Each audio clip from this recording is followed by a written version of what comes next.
খুলনা এক আসনের জামায়াতে ইসলামের মনোনীত প্রার্থী কৃষ্ণ নন্দী পেশায় একজন ব্যবসায়ী।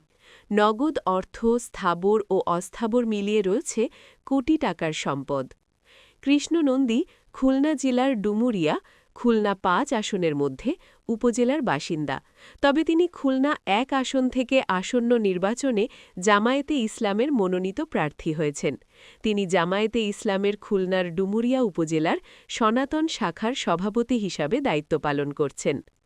সোমবার ২৯ ডিসেম্বর নির্বাচন কমিশনে জমা দেওয়া হলফনামায় তিনি উল্লেখ করেছেন তার বার্ষিক আয় ৬,৮০,০০০ টাকা। কাছে রয়েছে ১৮,৫৩,৩৯,৯৮৪ টাকা। তার ১৯,২,৩৯,৯৮৪ টাকার অস্থাবর সম্পদ রয়েছে। ১,৬৩,৯০,০০০ টাকার স্থাবর সম্পদ রয়েছে। এদিকে তিনি ব্যাংকের ১৭,৯৭,২৪,৯৮৪ টাকার ব্যাংকের ঋণ দেখিয়েছেন। তার ২.৪৭ একর কৃষিজমি ও ০.৫ একর অকৃষিজমি রয়েছে। হলফনামায় তিনি উল্লেখ করেছেন খুলনার ডুমুরিয়া উপজেলায় ৩ তলা বিশিষ্ট ২টি পাকা দালান বাড়ি রয়েছে তার।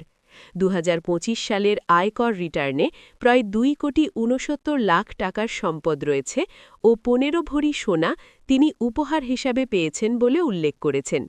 হলফনামা সূত্রে আরও জানা যায় কৃষ্ণ নন্দী বিজ্ঞান বিভাগে মাধ্যমিক এসএসসি সম্পন্ন করেছেন।